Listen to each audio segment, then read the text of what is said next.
Hello everybody, welcome to Sir Chua's Accounting Lessons PH in collaboration with Level Up CPA Review Center. Today we will be discussing standard costing system, still part of our series for integrated cost accounting and strategic cost management. Let's start. So ano po ba yung sinasabi po nating standard costing system? Standard costing is a cost accounting technique or method used by businesses to estimate the expected cost of production under normal conditions. Pinag-aaralan po natin kung paano tayo usually gumastos or mag-spend for materials, for labor, and then for overhead. And then, after nating pag-aralan, magsaset tayo ngayon ng materials standards, labor standards, at saka overhead standards based dun sa napag-aralan nating conditions. Since we are now setting these standards, they become basis as comparison later on with the costs that we have or the actual costs that we have. So, dahil po nabanggit ko na yung sinasabi nating comparison, no? Parang nagiging control mechanism siya. Dahil maiko-compare po natin yung actual cost versus sa standard cost ng materials, labor, and overhead, naiko-compare natin at nakikita po natin saan tayo nagkulang, saan tayo sumobra, napagastos ba tayo o nakatipid tayo, no? And actually, sa umpisa, pwede rin siyang planning tool kung tutuusin. Kasi, ito yung nakaset nating standards for materials, ganito lang dapat yung ating magagastos, etc., etc. Parang ganon, no? So, coming from our text here na nakalagay, no, these costs are actually serving as a benchmark or standard against which actual costs are compared.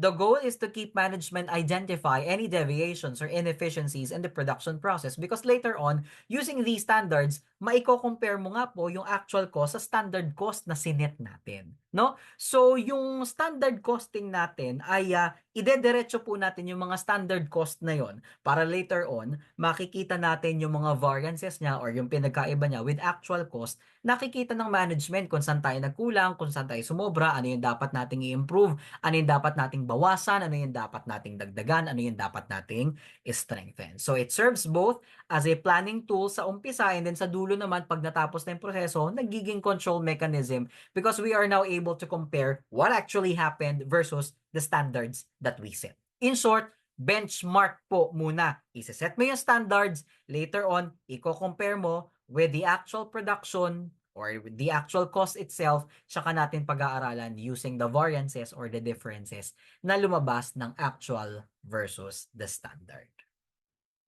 The primary purpose of standard costing is to enhance cost control and performance evaluation. Bakit cost control? Kasi nga po, dahil na i-compare po natin ang actual cost sa ating pong standard cost, nagiging control mechanism po natin siya sa management na, ito yung mga dapat nating i-adjust later on.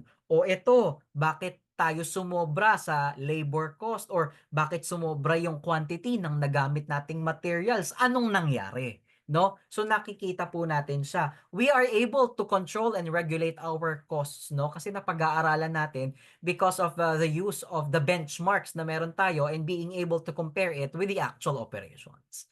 And also, performance evaluation, no? Pwede mo rin pong ma-evaluate yung naging performance natin. Pwede mo siyang i-apply per department, no? For example, dahil did we perform properly, no? And are we able to properly set our goals and are we able to answer those goals properly, no? Dun sa sinet nating mga standards, no? So nagiging basis din po siya for performance evaluation. So by setting these standards, businesses can assess whether actual production costs are actually higher than expected or lower than expected. This comparison helps management identify areas where costs can be reduced or controlled. Sumusobra tayo sa ganito. Ito yung sinet nating standard. Bakit tayo sumusobra dito sa cost na ito? No? Bakit dito sa part na ito ng sinet nating standard parang nakakatipid naman tayo na pag-aaralang mabuti? Additionally, it assists in budgeting, planning, and later on, managerial decision-making by providing a clear understanding of what costs should be under optimal conditions. Standard costing also supports variance analysis, which pinpoints where deviation in costs occur, allowing for timely corrective actions. Later, pag-aaralan po natin kung paano po mag-variance analysis, which is just basically the difference with what actually happened versus the standards that we set. So, dahil po nagiging benchmark, nagiging comparison basis po natin ng ating mga standard cost, dapat po yung mismong isaset nating standards. Yun ang mapag-aaralan nating mabuti dahil pang-compare nga po natin siya with our actual operations. So bago ang lahat, ano po ba talagang pinagkaiba ng actual costing sa normal costing sa standard costing? Sa ating mga previous discussions in cost accounting, ang actual costing, actual lang lahat kung ano talaga yung nangyari. Actual material cost, actual labor cost, actual overhead cost. Ang normal cost naman is more on the overhead side kasi ang ginagamit po natin dyan is yung tinatawag nating applied overhead using our predetermined overhead rates. Doon lang naman sila nagkaiba. Pero ang standard cost, talagang magpi-predetermine tayo at magse-set tayo ng standards diretso po sa ating materials, labor, and overhead.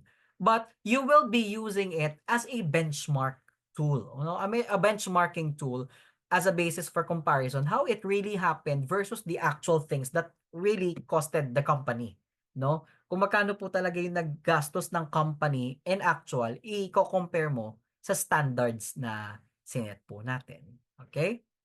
So, yun po yung pinagkaiba nilang tatlo. So, parang simply put, ang standard costing po ay more of a control mechanism para malaman po natin kung, yun nga po, nabanggit natin kanina, we are able to compare yung ating mga standard cost versus the actual cost. So, eventually, nakikita po natin saan tayo nagkulang, saan tayo sumusobra, ano yung dapat nating i-improve, ano yung dapat nating i-continue na strengthen. Parang ganun. Okay.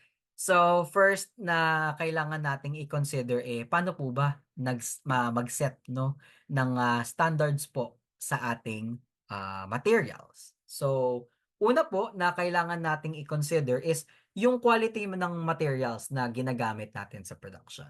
The type and quality of raw materials significantly affect the cost and quantity needed for production. Kasi usually, pag quality yung pinag-uusapan, alam naman natin, mas mataas ang quality, mas mahal. No? So we need to take that into consideration as well. High quality materials may be more expensive but could lead to lower wastage and fewer defects. And the same principle also is applicable doon naman sa kabaliktaran. Kasi kung gusto nating magtipid, for example, so lower quality ng materials, pero baka dahil lower quality yung materials natin, mas tumataas yung defects, mas tumataas yung wastage. So baka eventually mas tataas lang yung cost natin dahil gagamit tayo ng mas maraming materials dahil maraming nasisira, maraming nasasayang, no? So we have to balance out no yung cost ng ating materials and at the same time yung quality na gusto nating level, yung quality level ba na gusto nating gamitin for our materials. Also, how many pounds, how many ounces are we using for the whole production process, and eventually on a very detailed scale, sa isang unit ng product, ilang pounds ba yung ginagamit, ilang pieces ng materials or ilang ounces ng materials yung ginagamit. We also have to consider in the setting of our material standards yung ating quantity required. Estimating the amount of material needed for each unit of production involves analyzing past usage and considering also the factors like kung may na ano pa tayo, may nasasayang or eventually may nasuspoil, and allowances also for inefficiency. So we have to take that into consideration as well in setting our material standards. Siyempre, presyo, no? The purchase price itself. Kasi yung purchase price becomes the cost, 'di ba, sa atin, no? On our parlance as a cost accountant, yung mismong purchase price nung bibili nating raw materials nagiging cost sa company. So the price itself, no, is one of the things, one of the most important things that we need to consider din po sa pagse-set ng ating standards for materials. The price of materials fluctuates based on market conditions, supplier contracts, and bulk purchasing discounts.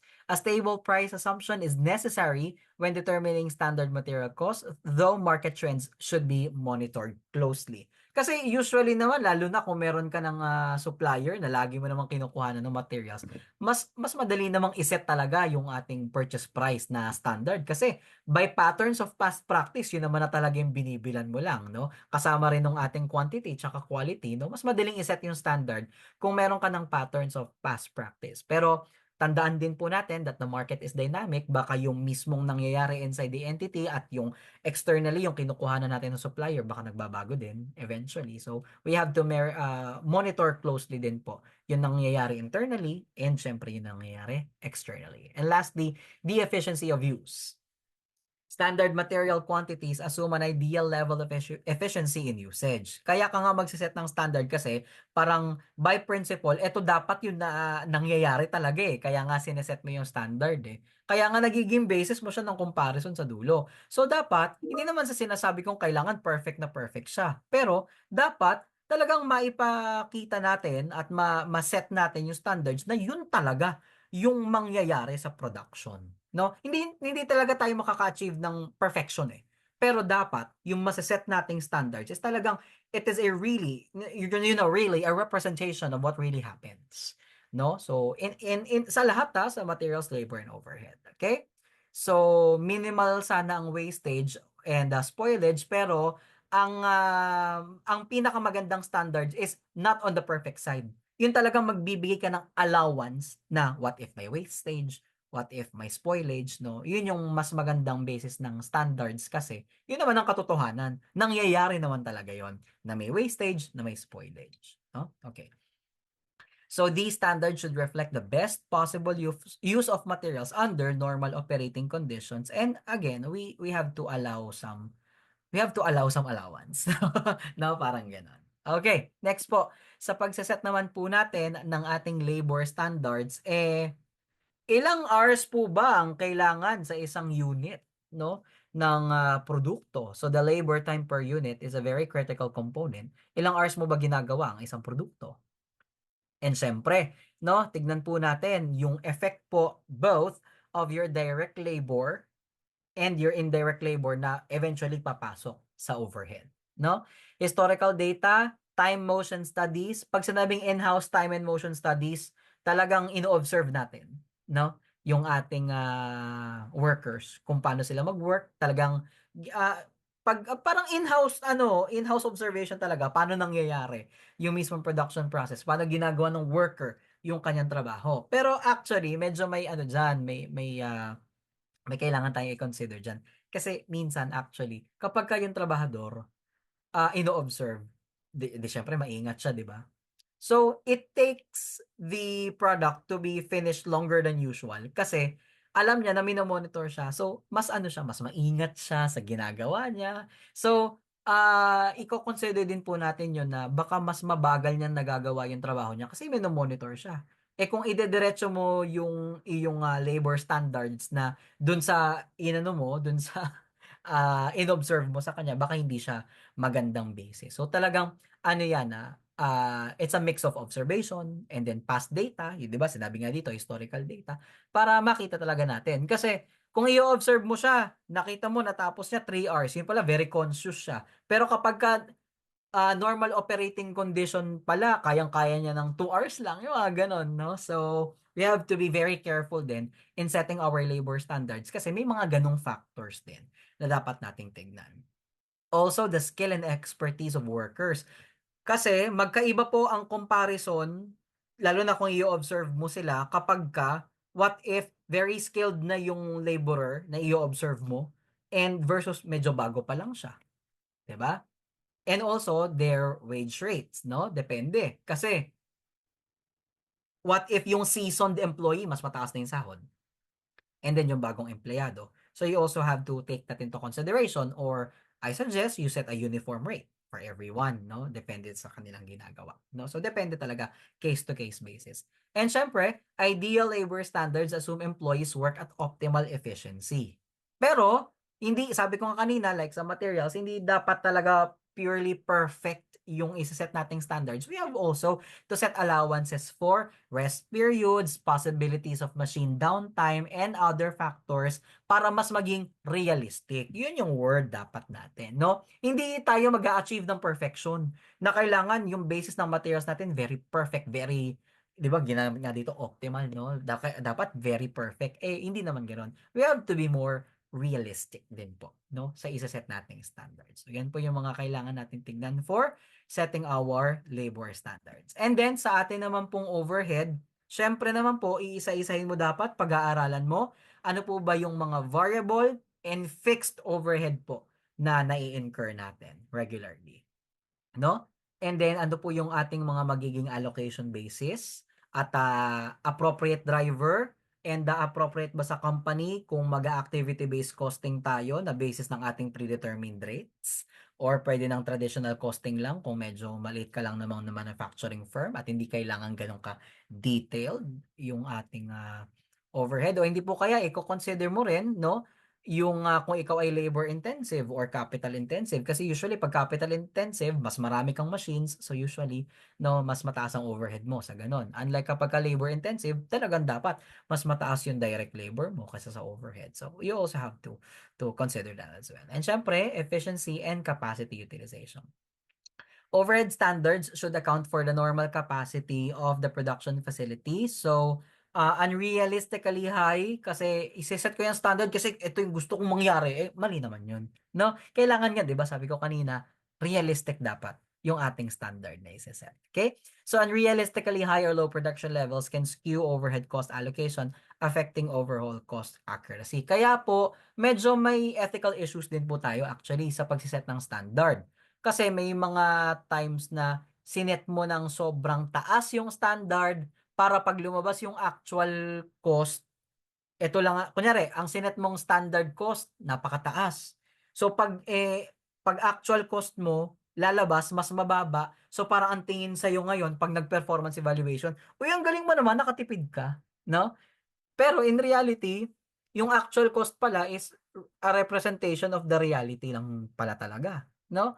So ang nangyayari is ang ethical issue dun is magse-set ng sobrang taas na standard para kapag lumabas yung cost, no? Sobrang taas na standard cost for example. Pag lumabas yung actual cost, di mas mababa siya. So, pag tinignan yung difference, uy, ang galing mo, nakatipid ka, pero in reality, hindi pala. No? So, may mga ethical considerations din po tayong dapat i-check kasi nagiging part po ang ating standard costing as a mechanism for performance evaluation. So, ingat po tayo dapat sa ganun, no? As sa management side na nagde-decide for these standards. Okay.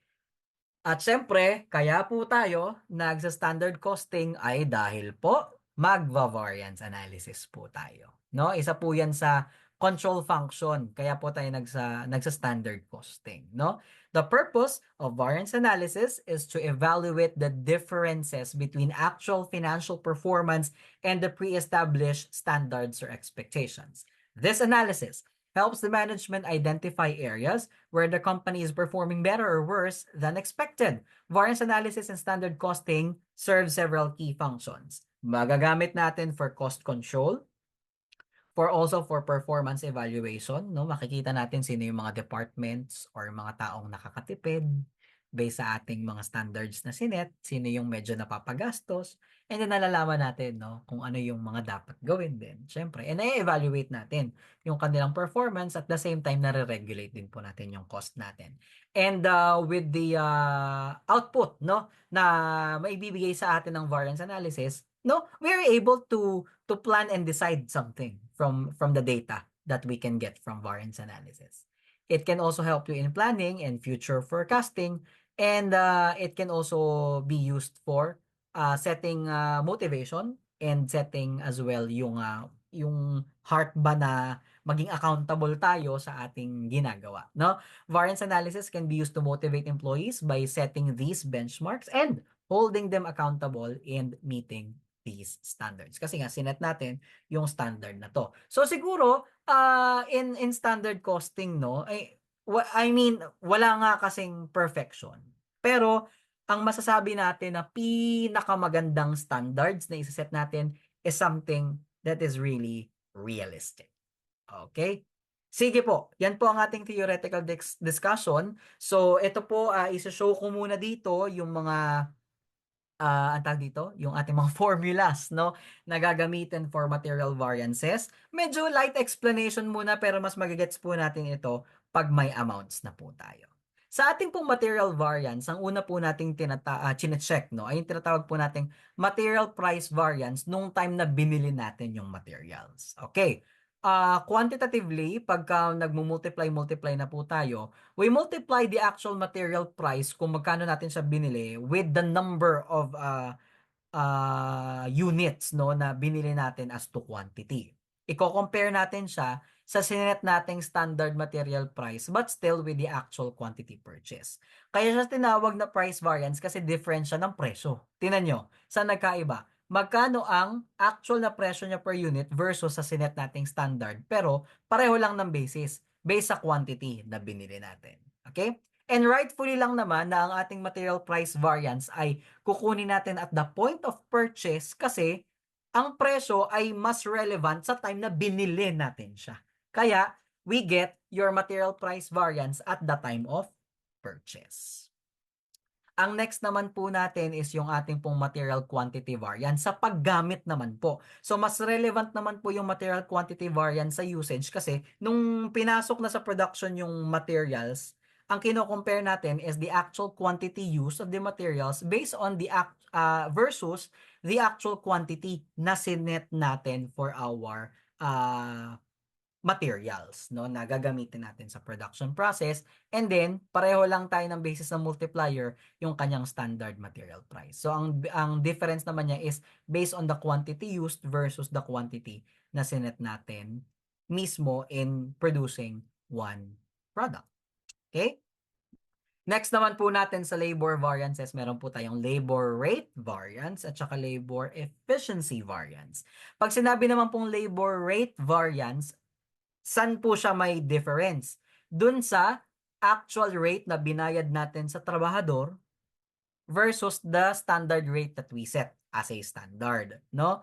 Pero, saan natin siya i-multiply sa actual hours work? Kaya po siya tinawag na rate variance kasi ano yung differences ng rate na binabayad natin sa ating worker. Kapag ka naman po efficiency, pareho lang ng basis as to rate, pero ilang hours tinrabaho versus sa standard number of hours na sinet natin. Kung naging efficient ba or hindi. Kaya ang tawag po natin doon, labor efficiency variance. Sa atin naman pong overhead variances, meron po tayong 4-way, 3-way, 2-way, at 1-way variances, no? Sa 4-way, kaya siya tinawag na 4-way dahil nga po apat, no? Yung lalabas na variance natin, dalawa sa variable, dalawa sa fixed. Okay? Kaya po siya tinawag na variable overhead spending variance kasi po, we compare your actual overhead talaga that we incurred versus yung rate po na sinet natin as a standard in respect with the actual activity. So it's more on how much did we really spend, no, for our variable overhead. And then sa efficiency variance naman kasi same ng basis yung standard rate na sinet mo for variable overhead. Pero ang kino-compare mo naman is the standard activity level and the actual activity level. Usually ano to, kung ang overhead basis mo yung machine hours, hindi machine hours yan, parang ganun. And then sa fixed overhead naman po, we compare your actual and budgeted fixed overhead, which will be your spending variance, and the purely standard fixed overhead, which will give you your volume variance. Pero mas maintindihan po natin yung tatlong yan when we go to our problem solving. And then meron naman po tayong 3-way na magkasama po si variable at saka si fixed. So meron po tayong spending variance, efficiency variance, and volume variance. And it's better to understand din po later kapag ka po nagdi-discuss na tayo ng problems. Same po with 2-way, which is our budget variance and volume variance, and our 1-way, which is yung mismong total overhead variance. And actually, yan po yung napag-aralan natin before na actual versus applied overhead. Parang ganyan po yan. No? Parang ganun po yung kanyang konsepto. No? So, yun po ano. At that has been our formulas na i-apply po natin ngayon sa discussion natin ng ating mga problems. Okay, let's start with the first problem. Samantha Company produces a single product. Overhead is applied to production on the basis of direct labor hours. So wala tayong problema pag nag-apply ng overhead. Diretso lang po tayo. Gagamitin din po natin direct labor hours. Ngayon, yung standard cost card po, ibig sabihin yung specifications for the standard cost for producing 1 unit, ito daw po ang sabi, no? So, 6 ounces daw po ng material and then per ounce kasi is 50 cents. Sa labor naman po, 0.6 R and then $30 po per hour. Variable manufacturing overhead, ang rate po ay $10 per hour, 0.6 hour din po, same basis. And then, for simplicity, yung ating pong fixed overhead rate ay ina-apply din po on an hourly basis na lang, no? For example, so 0.60 hour, and then ang hourly equivalent niya is $5. Ngayon po, for the practical capacity, it's 21,000 units per year. So, pag sinabi pong ganyan, ibig sabihin yan yung magiging basis po ng ating mga budgets, no? So, magagamit po natin yan later, and production is assumed to occur evenly during the year. So, kapag dinivide po natin yan by 12 months, parang magkakaroon ka ng average amount of budgeted production per year based on the practical capacity. Pero ang focus po natin dito, yung actual po natin na 2,000 units noong April, which is nakapag-produce daw po ng 2,000 units. Now, the costs associated with April's operations include, bumili daw po ng 18,000 ounces ng materials, $60 kada ounce. Sorry, 60 cents kada ounce. Pero ang nagamit po sa production is 14,000 ounce. Binigay din po yung number of direct labor na actual, which is naka 1,100 hours daw po tayo in manufacturing that 2,000 units. And then ang rate po natin actual is $30.50. Then binigay po sa atin yung actual variable and fixed overhead. So basically, ang hinihingi po sa atin ay variance analysis, lahat po ng ating mga variances. Let's start po with our material variances. Okay, sa materials po, we start with the actual price times the actual quantity based on purchase. Iko-compare po natin sa standard price still at actual quantity that we purchase. So, the actual price po natin na nung bumili po tayo ng materials, ito po, yung 60 cents. Pero ang standard price po, according sa ating card or sa cost card is 50 cents. So, lalagay ko dito, 50 cents. Okay? Pero, ang magiging basis po natin as multiplier, yung kanyang actual quantity purchase, which is 18,000 ounces. So, lalagay ko po dito, 18,000 ounces. Okay, so stemming from that po, compute po muna natin mathematically. 60 cents times 18,000 ounces, ang lalabas po ay $10,800. And then sa baba naman po ay 50 cents times 18,000, ang lalabas po ay 9,000. Okay, so we get the difference po. 10,800 minus 9,000, ang lalabas po is 1,800. Ito po yung tinatawag nating material price variance at the point of purchase. Ngayon, since same po tayo ng basis as to our actual quantity purchase, saan po ba siya nagkaiba? Yung mismong presyo. Hindi po ba? Sa mismong presyo. Ngayon po, kung makikita po ninyo, mas mahal yung actual purchase natin kumpara doon sa standard price ng ating material. So, we can say na medyo napagastos po tayo than the standard. So, this is unfavorable variance. Ang next naman po natin is yung ating pong tinatawag na material quantity variance. So, ang basis naman po nun na titignan natin is yung paggamit naman po natin ng number of units of materials. So, we start with the standard price multiplied by the actual quantity naman po na ginamit sa ating production compared with the standard price multiplied by the standard quantity po na kailangan to produce the products. Okay? So, for our standard price, hindi po magbabago. That will be the 50 cents po na nasa ating cost card. And then, sa atin pong actual quantity used, kitang-kita naman po na nakalagay dito, the materials used in production is 14,000 ounce. Paano naman po kunin yung standard quantity? Sabi po sa atin ay 2,000 units po ang na-produce. Pero by standard, kailangan daw po ang ginagamit natin sa materyales is 6 ounces. So, ang gagawin ko po dito ay i-multiply ko po by 6 ounces. So, ito po ay basically 12,000 ounces. So, we do the math, 50 cents times 14,000, this is $7,000. And then sa baba po, 50 cents times 12,000, this is 6,000. Ito naman po yung ating material quantity variance. Bakit po material quantity variance? Ang tinitignan po natin is i-compare po natin yung actual na nagamit na materials versus po sa standard na sinet natin in producing. Okay? So, kung makikita po natin, mas marami po tayong nagamit na materials kesa po sa sinet lang nating standard na 12,000. Mas mahal po siya by amount ngayon ng $1,000. So, that is an unfavorable variance.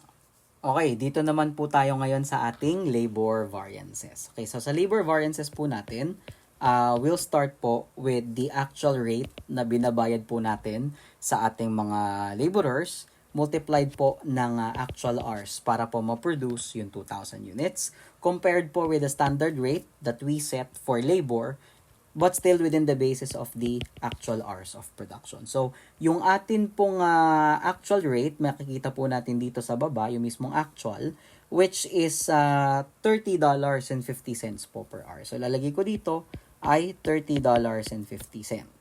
Pero yung standard rate po natin sa taas, no, sa ating cost card, ang rate lang po talaga natin dapat $30, no? So, dito unang tingin, makikita natin parang mas napagastos pala tayo, no, sa pasahod kasi mas mataas ng 50 cents. Pero computin pa rin natin. So, ang actual hours naman po natin is nakalagay naman po dito 1,100 hours. So, ilalagay ko po dito 1,100 hours. Okay, let's do the math po muna. So, 30.5 times 1,100, ito po ay $33,550. Ito naman po ay 30 times 1,100, this gives us 33,000. Okay. So, ito po yung tinatawag naman po nating labor rate variance. Bakit po rate variance? Kasi po ang tinitignan natin ay difference between the actual rate and the standard rate that we have set. So, 33,550, compare po natin sa difference nyo with 33,000, we have $550. And then, since kita naman po natin na mas napagastos po tayo sa actual, this is an unfavorable variance for the entity. Now, dadagdagan na lang po natin sa ilalim ng additional analysis, which is the purely, no, yung standard. So, standard rate multiplied by the standard hours po. Okay, so standard rate po, yun pa rin yung 30. Ngayon, ano naman yung standard hours natin? 2,000 units po yung nagawa. Ang sabi ay, ang standard daw po sa paggawa ng isang unit, 0.6 po, no? Kada isa, 0.6 hour. So, 0.6 hour. Which is basically 1,200 hours po. Okay? So, multiply natin. 30 times 1,200 hours, this is 36,000. Compare naman po natin, 33 versus 36, ang lalabas naman po ay 3,000. Pero kung makikita po natin, sa pagmamanufacture po natin ng 2,000 units, ang nagamit lang daw po natin in actual is 1,100. Pero ang sinet nating standard, 1,200. So, parang mas naging efficient tayo.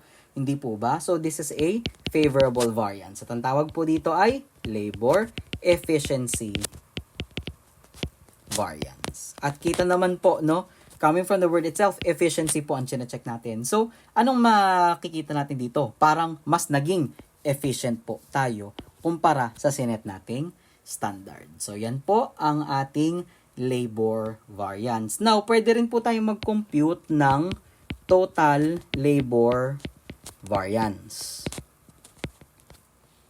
Basically, yung dalawa lang po. Itong dalawa. No? Parang ang dating talagang pure actual versus pure standard. Parang ganon. So, 550 na unfavorable, pero hindi mo siya i-add kasi favorable yung isa. So, pa-minus tayo. 3,000. So, this is 2,450, pero mas malaki yung favorable, di ba? So, ito po ay favorable. Pwede rin po yung ma-compute galing po dito sa 33,550 minus diretso sa 36,000. Ang lalabas din po ay 2,450. And yung sinet naman po natin na standard, 36,000.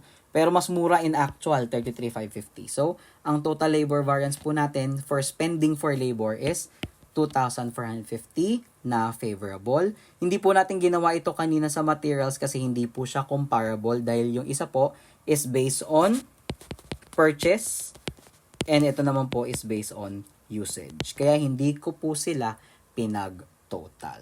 So, yan po yung materials and then ito po yung ating labor. Okay, ko-compute naman po natin ngayon is yung ating pong overhead variance. Start naman po tayo ngayon sa four-way overhead variances. Sa four-way overhead variance po ay magkahiwalay po si variable overhead at saka po si fixed overhead sa ating analysis. Let's start with the variable part. So, ang start po natin is with our,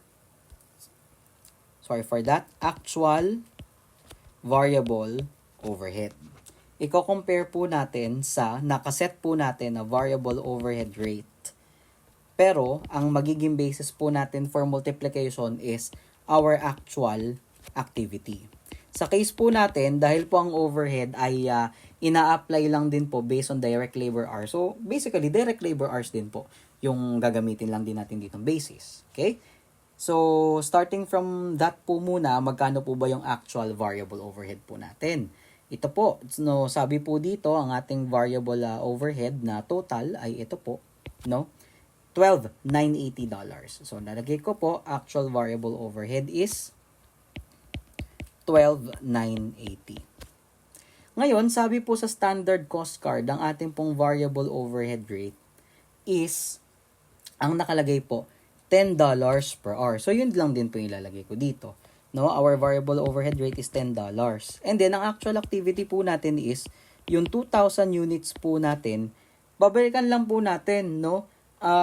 Ilan po ba talaga yung actual activity? So, basically, imbis na mag-multiply ka ng ganyan, dun ka mismo sa naging actual activity natin. Which is, eto po mismo, yung 1,100 hours.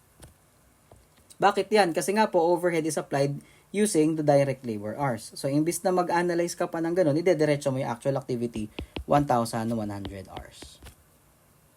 Okay? So, dyan po muna tayo, do the math. So, ito po ay 12,980. Ito naman pong sa baba ay 1,100 times 10. So, this is 11,000. Okay. Ang tawag po dito ay variable overhead spending variance.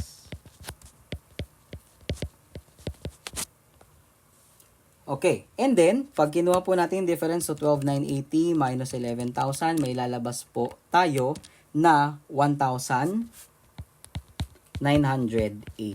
And kita naman po natin na mas mahal po yung ating actual variable overhead, no? Kaysa sa comparison natin. So, this is an unfavorable variance. And then, didiretso lang po natin yung analysis with the variable overhead rate, which is the same, $10, times the standard rate of activity. Ngayon, ito po yung 2,000 units. And then, ang direct labor hours nga po natin, kung matatandaan nyo kanina, is i-apply din po natin sa overhead, 0.6 hours. Diba? So, ito po ay 1,200 hours. So, multiply ko lang po 1,200 times 10. Ito po ay $12,000. At tawag po natin dito ay variable overhead efficiency variance. Bakit po efficiency variance as to variable overhead? Kasi po, pareho lang naman tayo ng basis as to rate. Pero, saan po nagkaiba? Yung ating pong level of activity and mas naging efficient po tayo. So, ang difference po nila is 1,000 and since mas naging efficient po tayo, ito po ay favorable variance. Dediretso ko na po ng fixed overhead. Sa fixed overhead naman po ay tatlong bagay lang, actual, budget, tsaka standard. Okay? Sige po, diretso po tayo. So, actual, fixed overhead, i-compare po natin sa budgeted. Fixed overhead. O, yan lang po muna ang dalawa. Actual po muna tayo. So, nasa problem po natin, ang actual overhead po natin sa fixed ay 6,730. So, lalagay ko po dito ay 6,730. Kaso, paano po computein yung budgeted fixed overhead? Di ba kanina may practical capacity po tayong sinabi, no? 21,000 units per year. And production is assumed to occur evenly during the year. So kung it will occur evenly, pwede po natin gawin is 21,000 units in a year divided by 12 months. So parang ang lumalabas monthly, may capacity tayo na pwede maging basis ng budget natin na 1,750 units. So lalagay ko po dito 1,750 units. Eh di ba, ang direct labor hour na basis din ng overhead natin 0.6 hours. So yun din gagamitin ko. And then, ano po ba yung rate natin sa fixed overhead? Ito po mismo. Yung sinabi po sa atin na standard fixed overhead rate na $5 per hour. So lalagay ko po dito $5 per hour. Do the math po.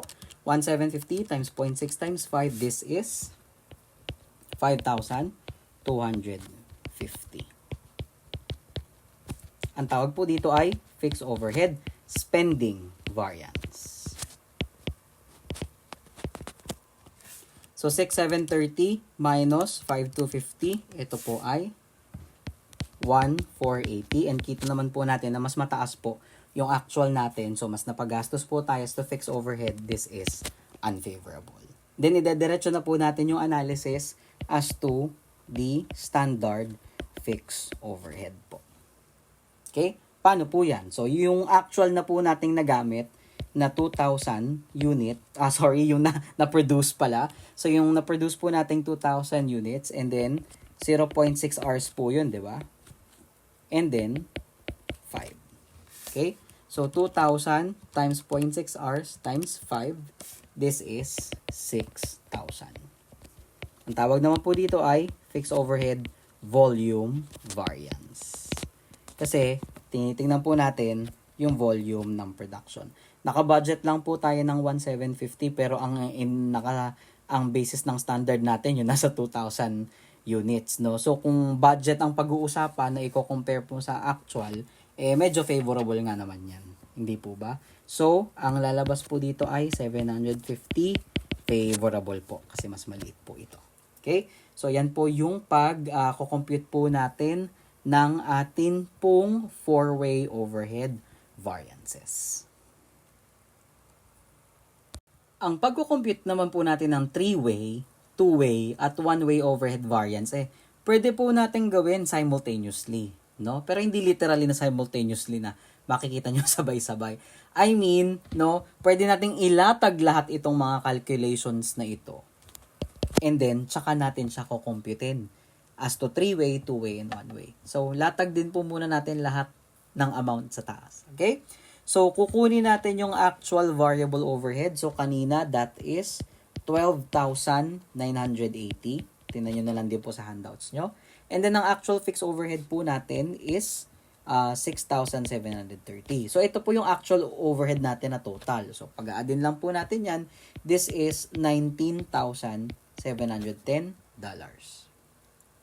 Next naman po, kanina po yung ating pong variable overhead rate is $10. I-multiply po natin sa actual activity which is direct labor hours po, yung basis po ng ating overhead din naman, 'di ba? So, yun po yung kaninang actual hours na 1,100 hours. Okay? So, this is basically equal to 11,000. And then, na-compute na po natin kanina yung budgeted fixed overhead sa four-way, 'di ba? Ito po yun, no? Budgeted fixed overhead sa four-way is 5,250. So, ito po, budgeted fixed overhead po natin is 5,250. So, coming together, no? Pag pinag-add po natin, this is 16,250.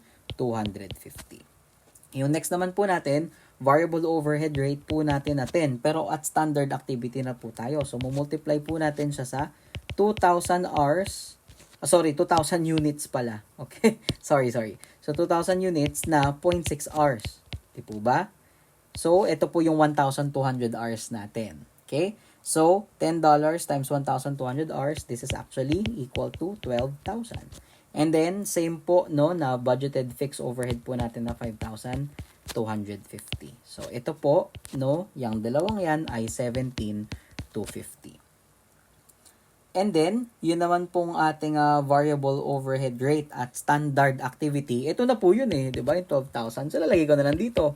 12,000. And then, paano naman po itong fixed overhead rate? Di ba? Kanina po, sa cost card natin, $5 po siya. No? So, multiply lang po natin siya dun sa standard activity din na ito po rin mismo. Yung 2,000 units times 0.6 hours which is 1,200 hours. So, ito po ay 1,200 times 5, 6,000. So, pag pinag-add po natin yan, that is total of 18,000. So, ayan po yung technique. Unahin nyo na munang computein lahat yan, tsaka mo isa-isahin. O, dito muna tayo sa 3-way. Ibahin natin kulay para hindi na nakakalito. Sa 3-way po natin, ito po munang unang dalawa. 19,710 versus 16,250. So, ang difference po nila, 19,710 minus 16,250. Ang lalabas po ay, ito po yung tinatawag nating spending variance.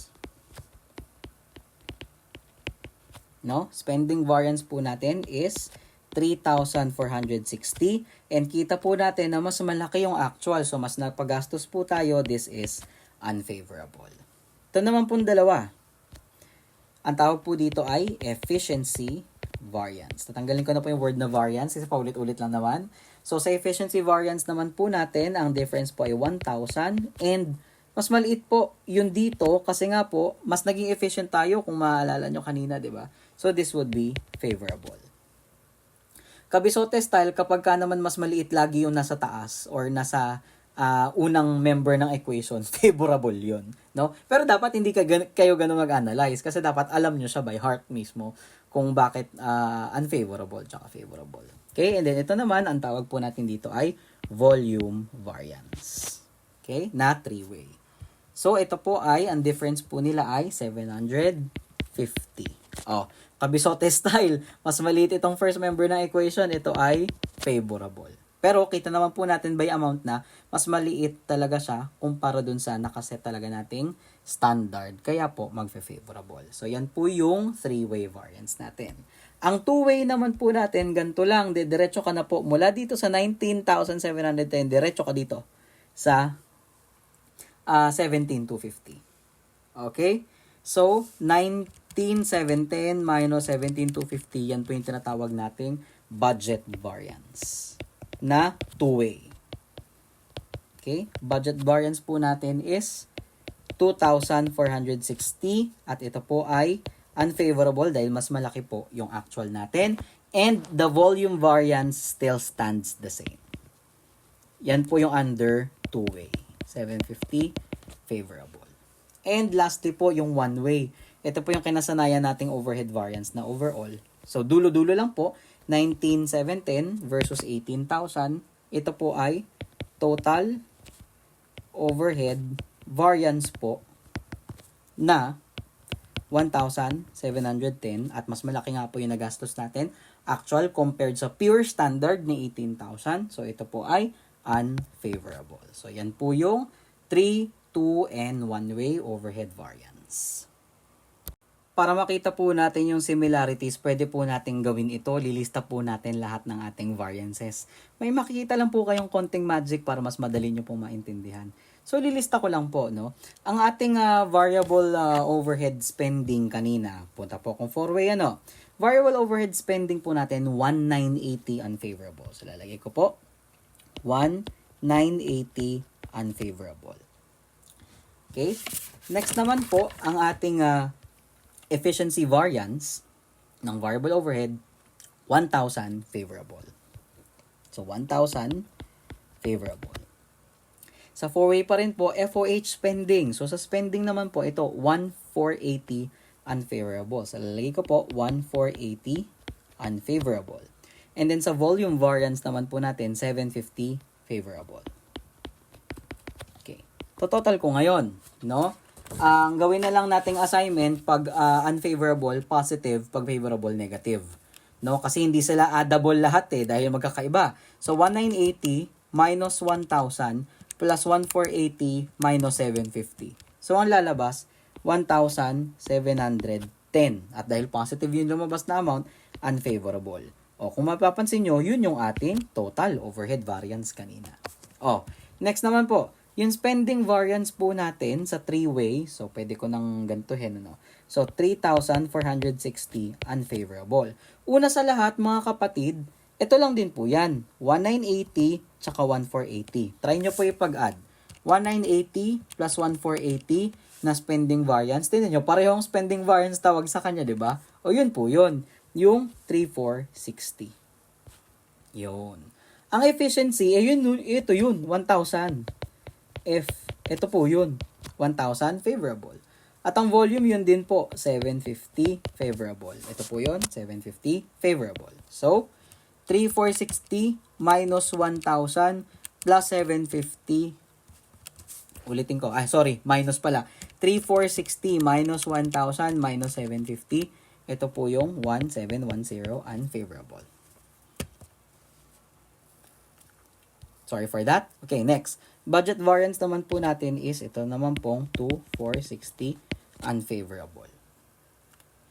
Basically, ito lang din po yung tatlo or ito pong pinagsamang spending and efficiency. Okay, then volume yun pa din po. 750 favorable, 1,710 unfavorable. Okay, so ganyan po yung kanyang similarities para hindi po tayo nalilito. At yan po ang ating buong solution para po sa problem 1. Okay mga kapatid, sa problem 2 naman po ay ito naman po ay tuturuan ko kayo ng mga indirect techniques na going backwards naman tayo pabalik. Ang hinahanap yung mga gitna-gitna. So kapag ka po ganyan yung problem, ang tip ko po sa inyo ay sulat nyo muna yung buong template natin ng variances.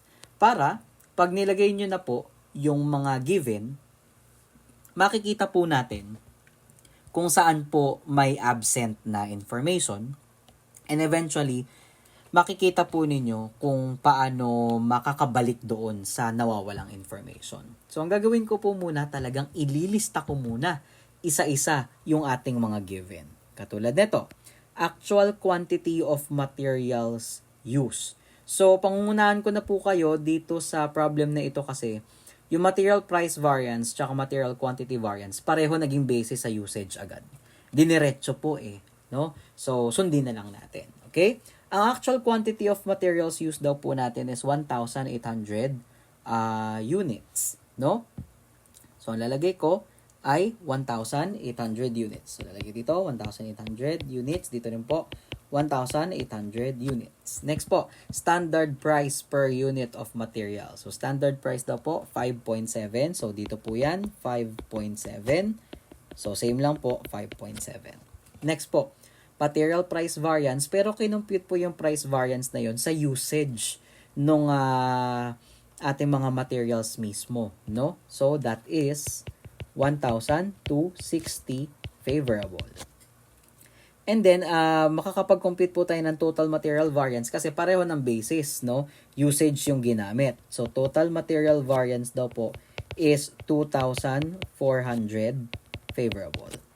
Next, standard rate of labor per hour, 16. So, lalagay ko siya dito, 16. Okay, diretso tayo. Labor efficiency variance is 16,000 favorable. So, 16,000, then favorable.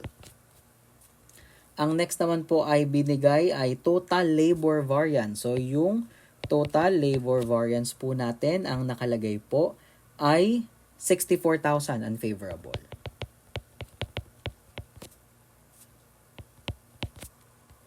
Okay, diretso po tayo. So, siguro po overhead na tayo, no? Okay, so actual variable overhead po natin is at 52,000 pesos. And actual fixed overhead po ay 37,000.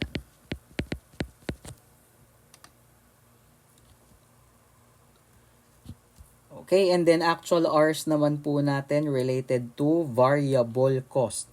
Okay, actual activity po yan, no? Sa variable cost, 600 hours.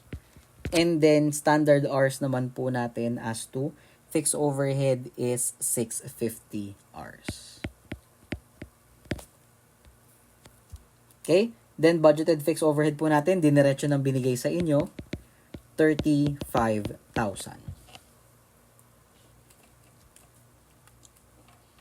Okay? Then, total spending variance po. So, hindi hiniwalay, no? Kung dito sana natin lalagay. Kaso, diniretso, binuo eh. So, dito muna tayo sa baba. 6,000 unfavorable. So, ibig sabihin, three-way yan. Kasi nakabuo eh. Yung spending variance, ano? And then, yung ating pong total overhead efficiency naman po, 4,000 favorable. And lastly po, sa ating pong volume variance, 2,500 unfavorable. Okay? So, basically, lahat ng volume kasi pare-pareho eh. So, 2,500 unfavorable na rin to. So, pati dito, 2,500 unfavorable. Tapos, sa efficiency din, ito na rin yun. 4,000 favorable. Okay? So, yun lang. Tapos, fill in the blanks na tayo. Okay? So, bago natin sagutin lahat ng 1 to 15, pwede na natin isolve dire-diretso. Okay? Start po tayo sa materials. Tingnan nyo pong mabuti, no? Ang total variance daw po natin ay 2,400 favorable. Pwede natin kunin dito, no? Papunta dito, yan yung nawawalang bungi. So, 2,400 minus 1,260 ang lalabas po ay 1,140. And this is also favorable. Kasi pag pinag-add mo yung 1,260 tsaka 1,140, 2,400. Okay? Multiply ko muna ito kasi dito tayo magkakaroon ng basis ng buong amount eh, di ba? So 5.7 times 1.8, ito po ay 10,260. So analyze mo ngayon. Kung 10,260 po ito and then ang variance niya ay 1,140, ibig sabihin, ano kaya ibig sabihin? Favorable, ibig sabihin mas nakatipid, di ba? Mas konti yung nagamit na material. So, kung mas konti, dapat yung nandito sa baba na ito nalalabas, dapat mas malaki yan, di ba? So, ipag-a-add mo ngayon, 10,260 plus 1,140. Yun. So, yung amount natin dito is equal to 11,400. Dahil may buong amount ka na, 11,400, di-divide mo ngayon dito sa standard price na 5.7. So, 11,400 divided by 5.7, ang lalabas po, 2,000 units pala yung standard na amount ng materials natin or standard number of units. Okay? Eventually, pati yung taas, kayang-kaya mo na. No? So, kailangan natin yung amount dito. Kung favorable, ibig sabihin yung taas naman, kailangan mas maliit, mas tipid pa. So, 10,260, pabawas ka uli, 1,260 naman. So, this is 9,000. At dahil dyan, malalaman na po natin na pag dinivide mo naman ito ngayon sa 1,800, makukuha natin yung actual price. So, 9,000 divided by 1,800, this is 5 pesos. So, nalaman po natin that the actual price of materials is 5 and the standard quantity of materials used is 2,000 units. Okay? And then, our material quantity variance, ito po yun, is 1,140 favorable. O, diretso na po tayo sa labor. Okay, sa labor naman po, kitang-kita naman po natin, 64,000 unfavorable pero favorable to. So, ang gagawin po natin ay kung unfavorable, tas siya yung mas malaki, so dapat ito unfavorable to. Tas i-add mo para mas malaki siya. Tingnan nyo, 64,000 plus 16,000, 80,000 unfavorable. O, try nyo ngayon, 80 minus 16, ang lalabas 64. Pero, dapat natin sundin yung mas malaki kasi nga unfavorable. Okay? Gets nyo? Ayun. Okay. Next, may nakalimutan pa tayo ilagay sa labor? Ayun pala, standard rate of labor. Tapos, labor efficiency to. Ayan. So, okay. Given naman pala lahat. So, wala tayong nakalimutan. O ngayon, meron ba tayong nakalimutan? Ayun pala, yung ating pong standard labor hours, di pala natin nailagay, 41,000 hours. Pasensya na. So, lalagay ko dito, 41,000 hours pala ito. Kaya pala hindi ako makatawid. Pasensya na mga kapatid. Okay. So, sige po. Diretso lang po natin. No? So, okay na po yung ating mga variances. So, ito po yung pinakabuong amount na makukuha natin. 41,000 times 16 dito is 656,000. Kung favorable, dapat mas mura ito. No? So, 656,000 minus 16,000. Ang buong amount dyan ay 640,000. Okay? Now, yung 640,000, pag dinivide natin sa 16, lalabas yung actual hours, 40,000 hours. Actual din yan. So, iaakit mo na dito. 40,000 hours na rin yan. Di ba? Ngayon, kailangan natin ng buong amount dito para malaman natin yung actual rate naman. Unfavorable. Ibig sabihin, mas napagastos tayo sa actual, pa-add tayo. 40,000 plus 80, this is 720,000. Di-divide natin ngayon dyan sa 40,000 hours. Ang lalabas po, ulit, 720,000 divided by 40,000 hours. Ang lalabas po ay 18. Okay. So, number 4, actual labor rate per hour po ay 18. Actual labor hours utilized ay 40,000. And ang labor rate variance is 80,000. Unfavorable. Okay. Sa overhead naman po, mga kapatid, kung may maisosolve na kayo dito sa baba, diretsuhin nyo na muna dito. Okay? Para wala tayong problema. Katulad niyan. Yun sa 3-way po tayo. 6,000 unfavorable minus 4,000 na favorable plus 2,500. So, ang total variance mo talaga is 4,500 unfavorable. Okay? So, dito din, 4,500 unfavorable, 4,500 unfavorable. Kung tanongin yung budget variance, di kaya muna, no? 4,500 minus 2,500, so this is 2,000 unfavorable. Kasi 2 plus 2,500, 4,500 unfavorable, pare-pareho. Di ba? Yun.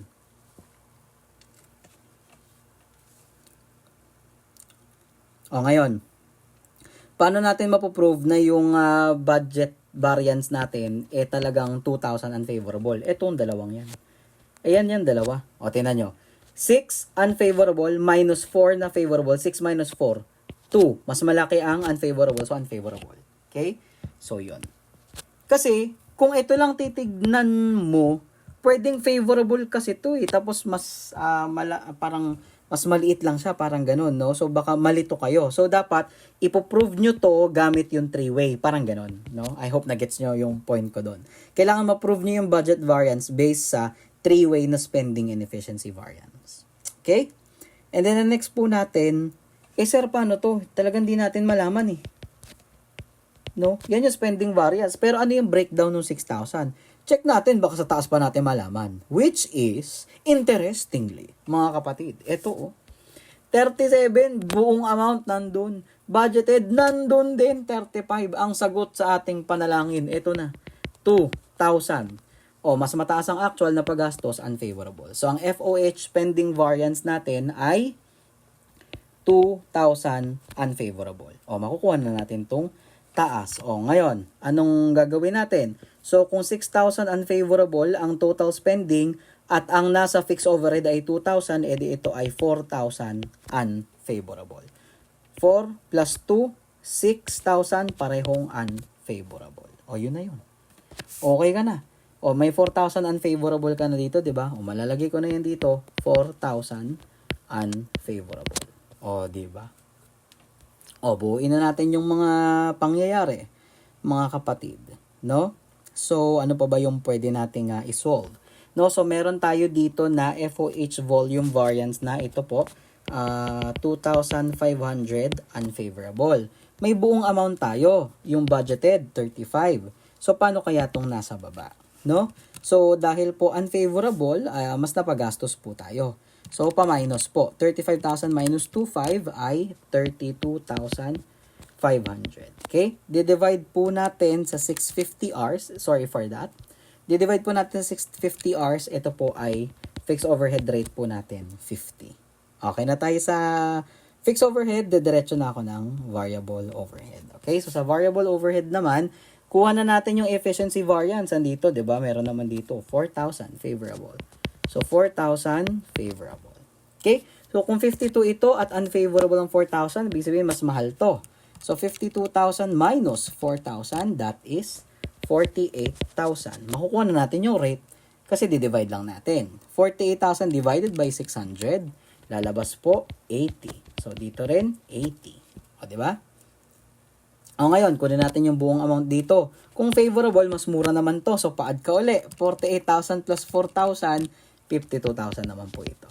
At i-divide po natin siya sa 80 para lalabas yung 650 hours naman po. And makikita po natin na both on the variable and the fixed, pareho lang naman po pala ng basis na 650 hours, hindi po sila nagkaiba.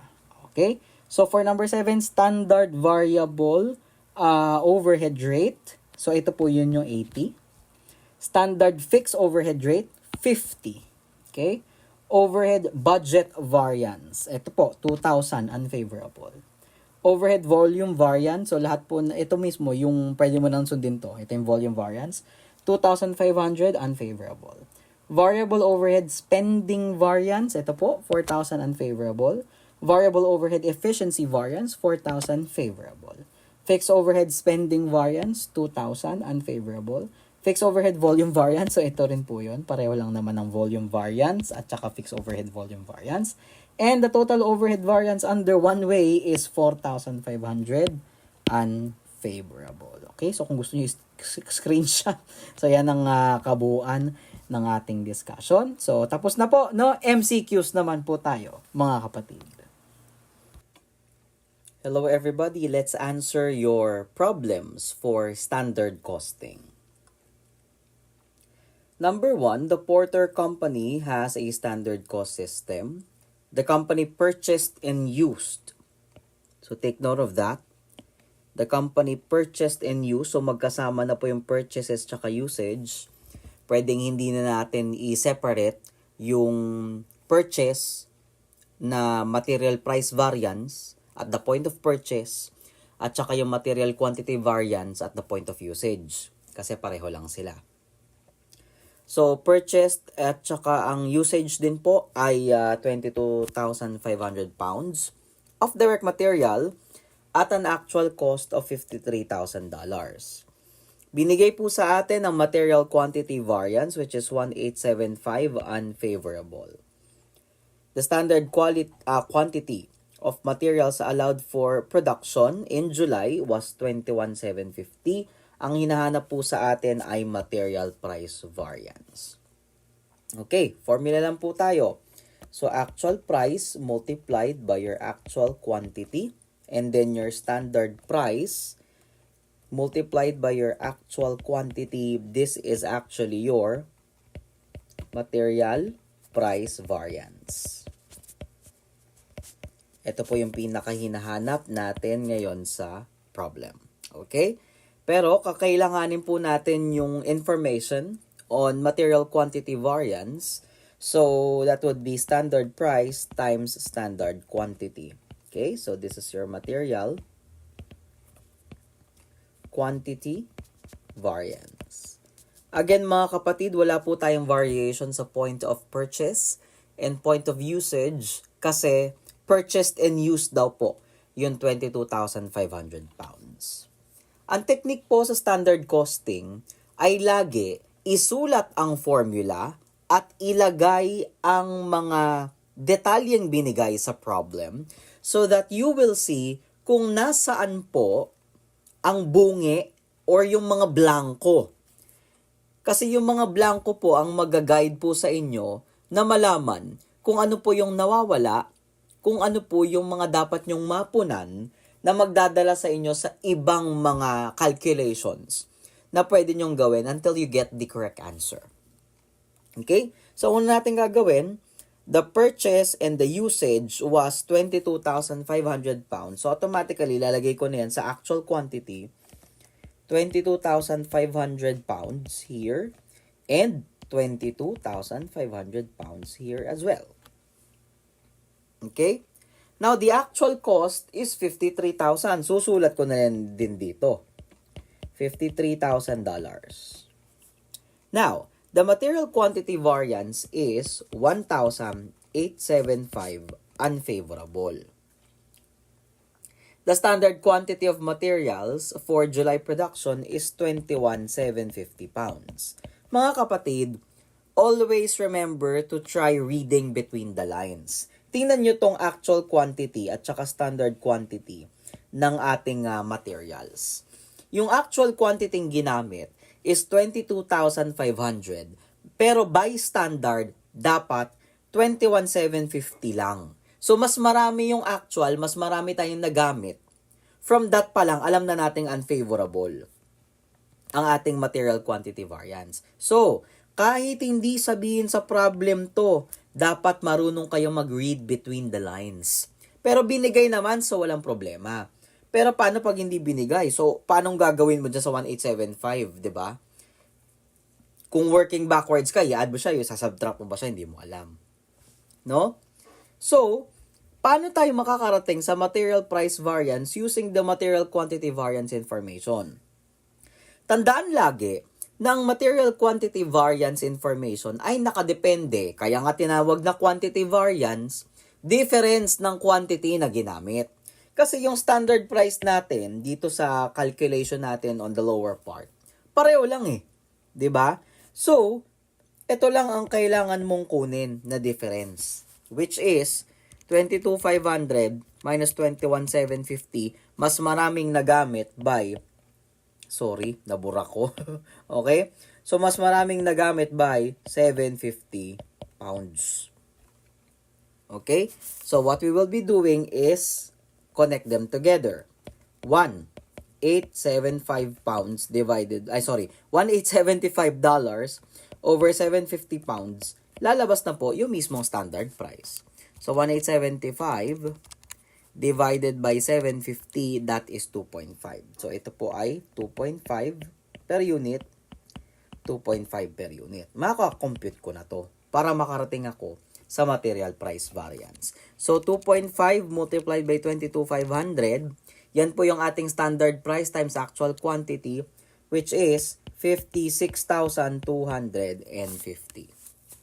Now, mas maliit si 53,000 dun sa actual, so alam na natin na favorable ito. 53,000 compared to 56,250, that's a difference of 3,250 favorable. And the answer is letter C. Para ma-check natin kung talagang favorable nga, computein natin yung mismong actual price per unit. Pa-divide tayo. 53,000 divided by 22,500, ang lalabas po, 2.355555. Okay? So, that will be 2.36. Pag kinompare nyo po ang actual price sa standard price, mas maliit ang actual price. Kaya, tunay nga po na ang price variance natin ay favorable dahil mas mura ang ating actual price. And that is our calculation for number 1.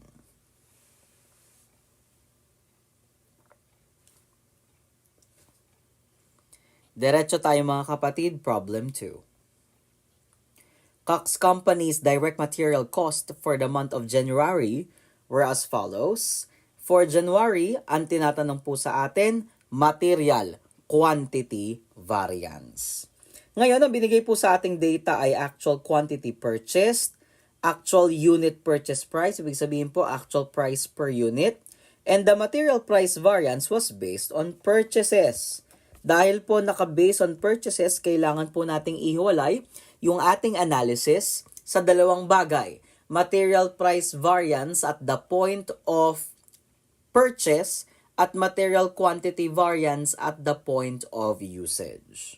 Okay? So, susulat ko muna yung formula para makapag-plot-plot po tayo ng ating mga given. Actual price times actual quantity purchased versus standard price times actual quantity purchased. That is your material price variance at the point of purchase.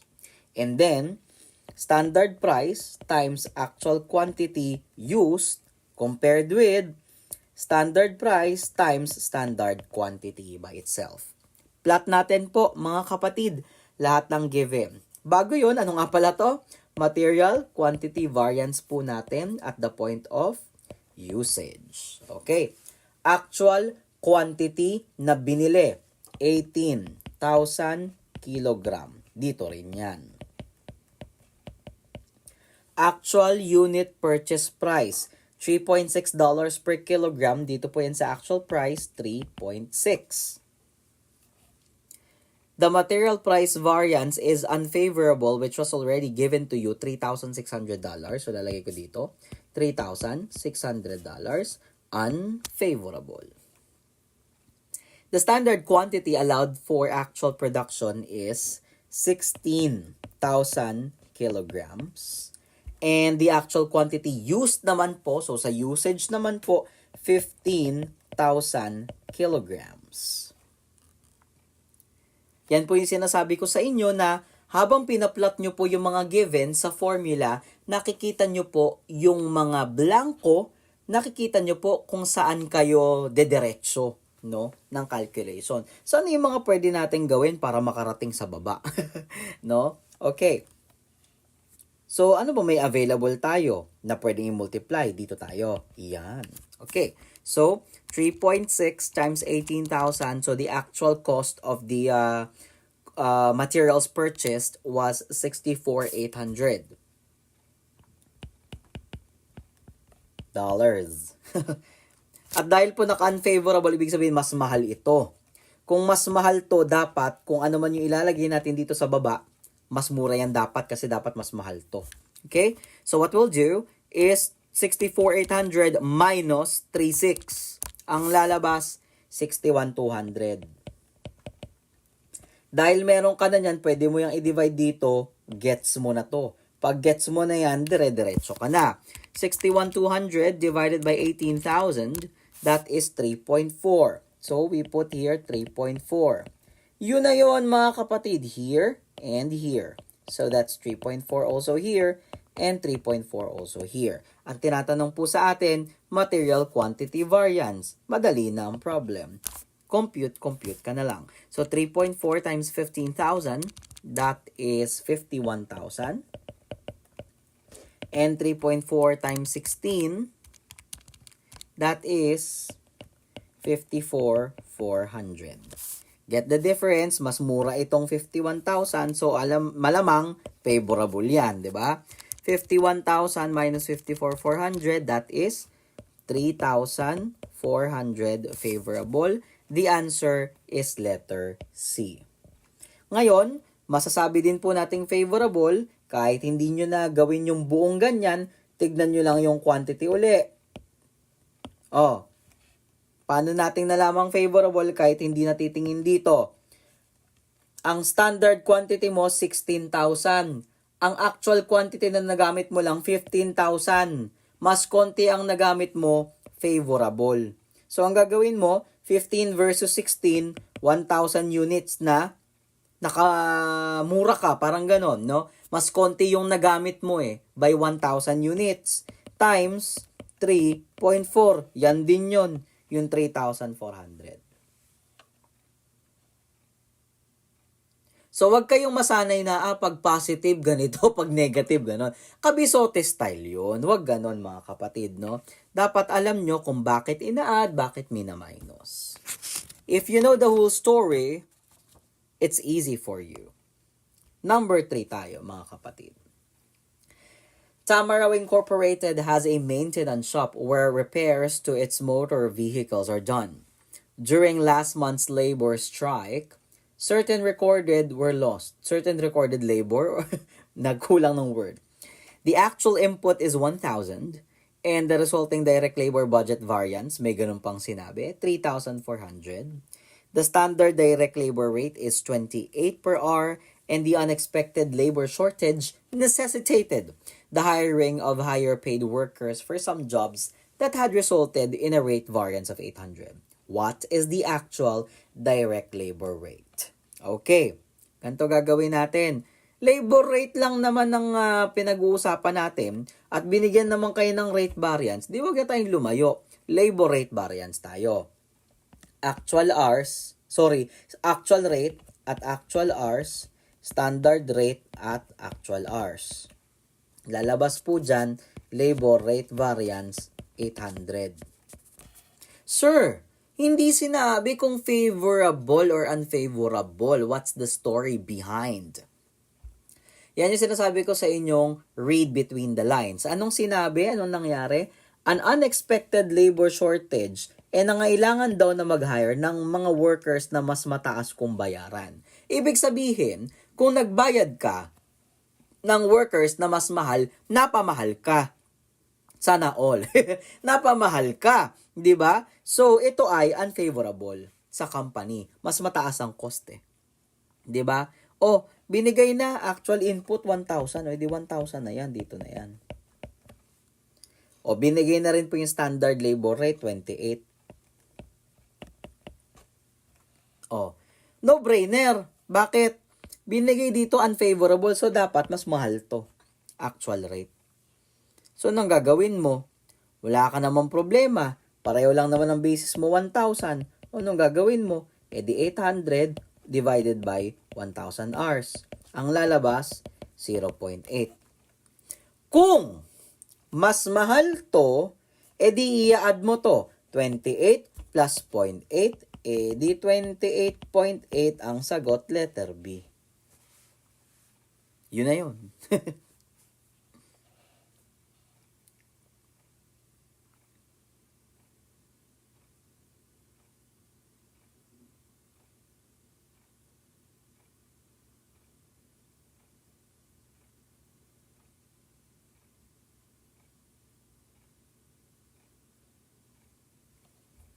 Number 4.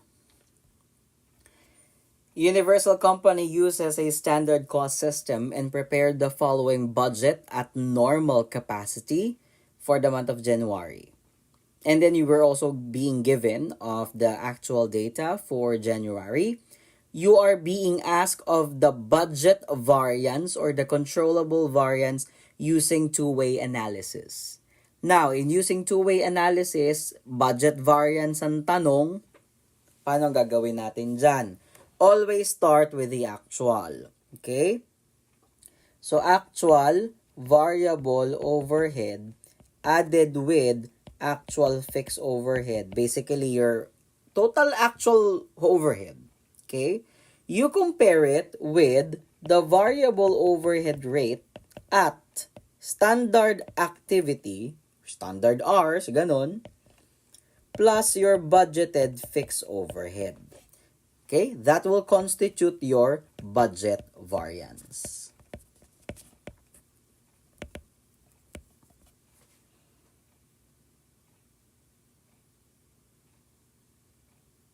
Basta kasi alam nyo na yung three-way, yung two-way, one-way, gets nyo na sa formula. So, ito yung formula for budget variance. Actual data, binigay naman na yung actual, lahat-lahat, 147,000. Huwag na natin pahirapan sarili natin, yan na yun. 147,000 dito sa analysis. Ito na lang baba ang pag-uusapan natin. Okay, let's have your budgeted fixed overhead. Anong sinabi? The budget at normal capacity of your fixed overhead is $108,000. O di yun na yung budgeted fixed overhead, $108,000. Dito tayo mag-uusap ngayon sa variable overhead rate at standard activity. Yun. Paano kinukuha yan? Remember, ang nangyari daw noong January, nandito. Ang sabi, merong direct labor hours work, pero pag ito ginamit mo, actual na actual yan. So, hindi yan. Pero may nakalagay dito, the standard direct labor hours allowed for capacity attained. Okay? So, that is your standard activity. 21,000 hours.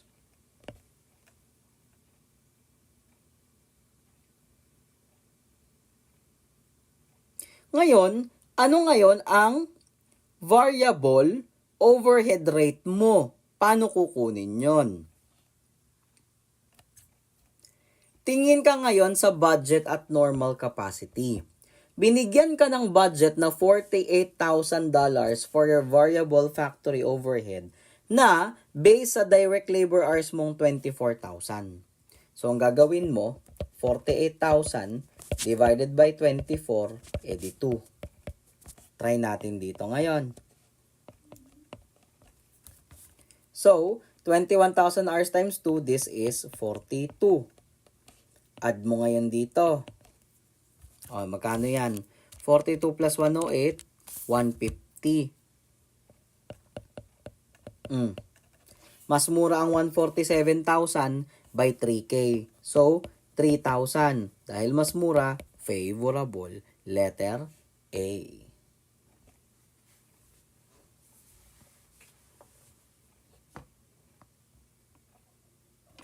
RAF Company has a standard cost system in which manufacturing overhead is applied to units of product on the basis of direct labor hours. The following standards are based on 100,000 direct labor hours. O, yan na. Okay, so binigay ka na ng ganitong information, mga basis na ganyan on your standards and budgets, and then the actual, no, units actually produced, and then actual direct labor hours, and your actual overhead. Okay, matuwa kayo kapag kay actual overhead binibigay na sa inyo ng diretso. Ibig sabihin yung problem hindi work back. Okay? Kasi pag siya hinanap ay pa-work back yon. So we are being asked of the variable overhead spending variance and the fixed overhead volume variance. Okay, familiar ba yung terms? Nakahiwala yung variable and fixed, tapos spending variance tsaka volume variance. Four-way po yan, mga kapatid. Okay, let's start first with your number 5, which is your variable overhead spending variance. For your variable overhead spending variance, basically your four-way method for variable overhead, that is actually checking your actual variable overhead, and then your variable overhead rate at actual activity, and your variable overhead rate at standard activity. And then our point of interest here is your variable overhead spending variance. Yan lang naman yung tanong. Okay? Ano nga po uli nasa baba? Baka lang makalimutan natin. So sabihin na natin, variable overhead efficiency variance. Okay. Now, binigay naman na po sa inyo yung actual variable overhead na 250,000. So ito po yun. 250K. Now, how much is your actual activity? Ito na po, binigay na sa inyo. Your actual activity was 80,000 hours. So, 80,000 hours po ito. What would be your variable overhead rate to use in the analysis? Your variable overhead rate is given here at 3 per direct labor hour. So, that is 3. Okay? So, 80,000 times 3, that is 240,000. Comparing 250 and 240, we have a difference of 10,000. At dahil po mas mahal si 250, unfavorable. This is letter B. Now let's go to your fixed overhead. For your fixed overhead, we have your fixed overhead spending variance and fixed overhead volume variance. So, this is just the differences between your, okay, nabura ko siya, sorry, nag-auto-erase pala siya sa double tap. Okay, so that will be your, sumulat, ng tinta, actual fixed overhead, and then your, what's happening with my pen? Budgeted fixed overhead, and your standard fixed overhead.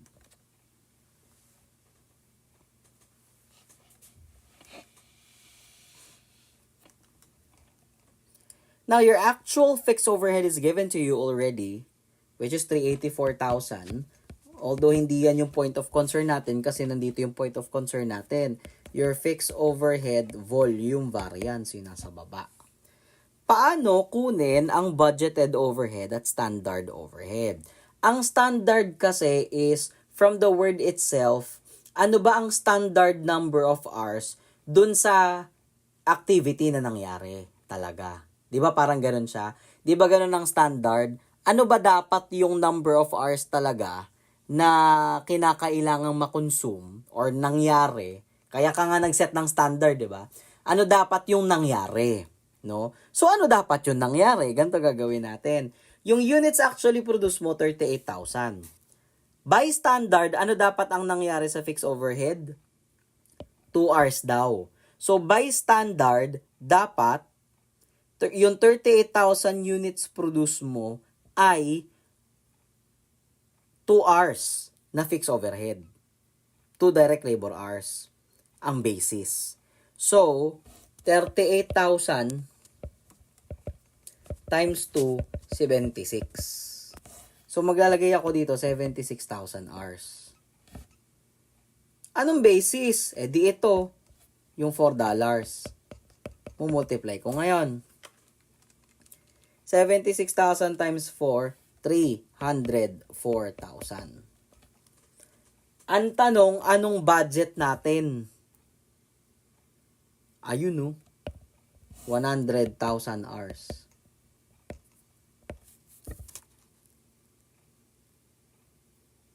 At ang fixed overhead nga natin ay 4. So, 4 times 100,000, 400,000. Ang taas ng budget natin kaysa sa dapat lang na nangyari. So, 400 minus 304, you have difference of 96. And that 96,000 will translate to, mas mahal to, unfavorable. Letter D.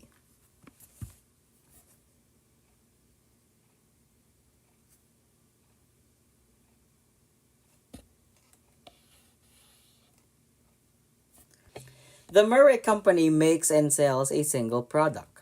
The company recorded the following activity and cost data for May. So, binigyan po kayo ng number of units completed, standard direct labor hours, allowed per unit of product. So, basically, that's your standard for each of the products, 1.5 direct labor hours. Pero, binadgetan po tayo ng 72,000 hours. Okay? And then the actual fixed overhead is 66,000 and our volume variance is 4,275, unfavorable. Now, the fixed portion of the predetermined overhead rate, big sabihin, fixed nga, no? Yan yung fixed cost part niya. Per direct labor hour, 95 cents. Okay, so number 7. The amount of fixed overhead contained in the company's overhead flexible budget for May is how much? Tinatanong lang naman kayo kung magkano yung lalabas sa inyong flexible budget. So, ganito lang.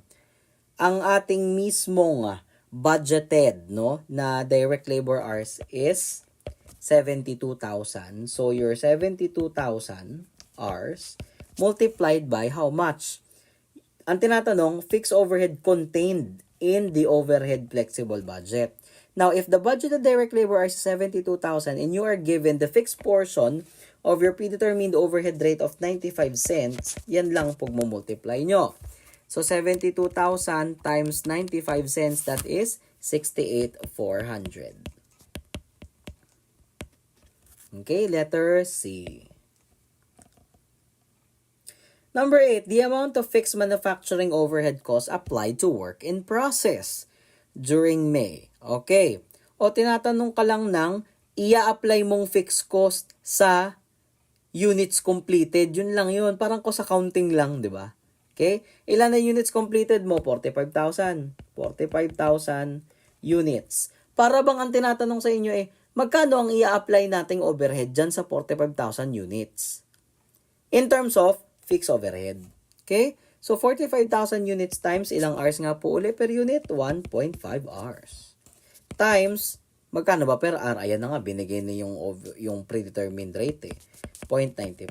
Okay? So, 45,000 times 1.5 times 0.95. Lalabas, 64,125. So, letter D.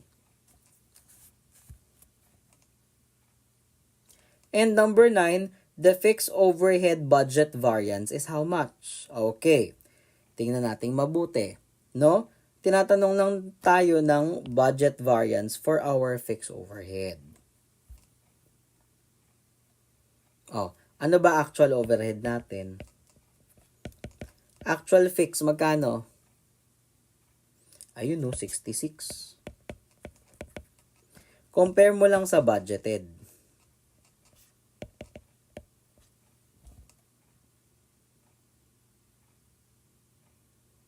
Magkano ba binadget natin? Ayun 68,400. Mas mababa yung actual by $2,400. So, dahil mas mura yung actual, that's favorable, letter A.